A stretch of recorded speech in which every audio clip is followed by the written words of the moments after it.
من هو إبليس؟ وكيف كانت مكانته؟ ولماذا عاقبه الله فالأمر بالسجود كان للملائكة؟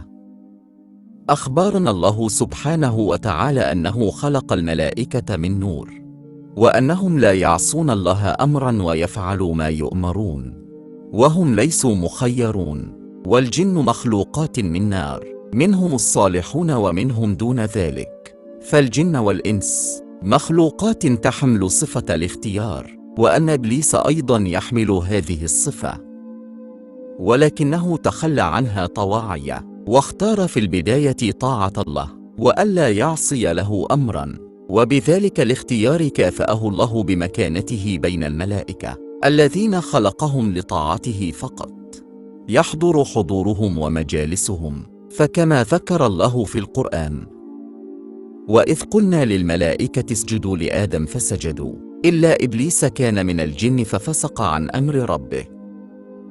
وهذا يبين أن أصل إبليس من فصيل الجن.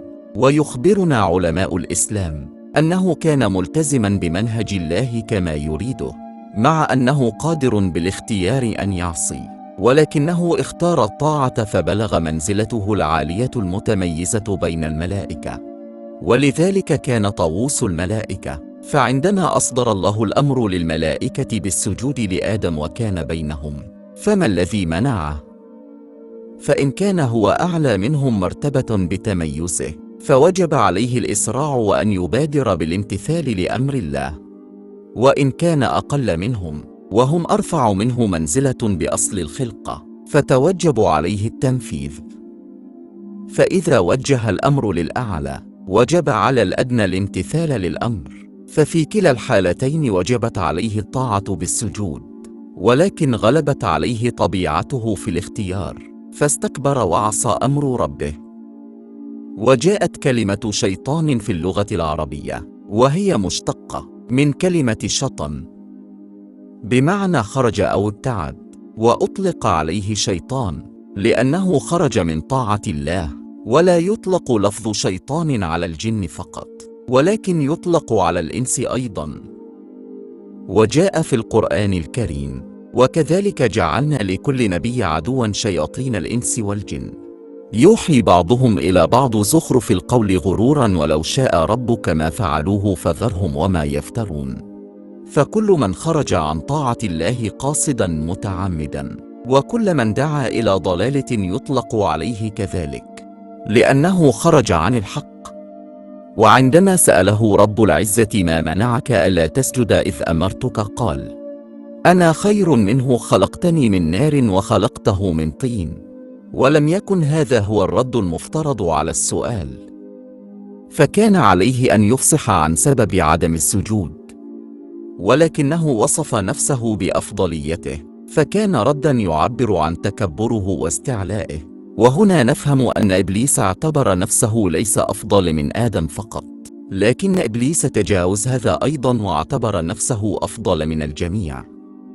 ونفهم ذلك من قول الله تعالى: فاهبط منها فما يكون لك أن تتكبر فيها فاخرج إنك من الصاغرين. والهبوط هنا ليس بمعنى الهبوط من المكان، ولكنه بمعنى الهبوط من المكانة التي أعطاه الله إياها، وذلك نتيجة تعاليه، فقد غلبت عليه طبيعته، وهي الاختيار بين الطاعة أو العصيان. أما الجن ففيهم الصالحون وفيهم دون ذلك، فيهم المسلم والكافر، وهم ألوان وأصناف مختلفة. ويبقى الجن على أصله إن بقي على الإسلام. أما الشياطين فكلهم من أهل الضلال.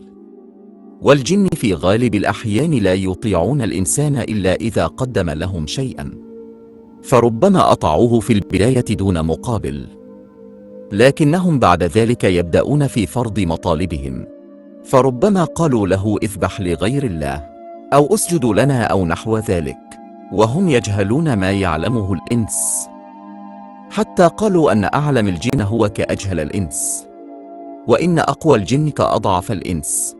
فسبحانه وتعالى فضل الإنسان عليهم. وما جعل الله تعالى في الجن من رسل إنما جعلهم من الإنس. لله ملك السماوات والأرض، يخلق ما يشاء.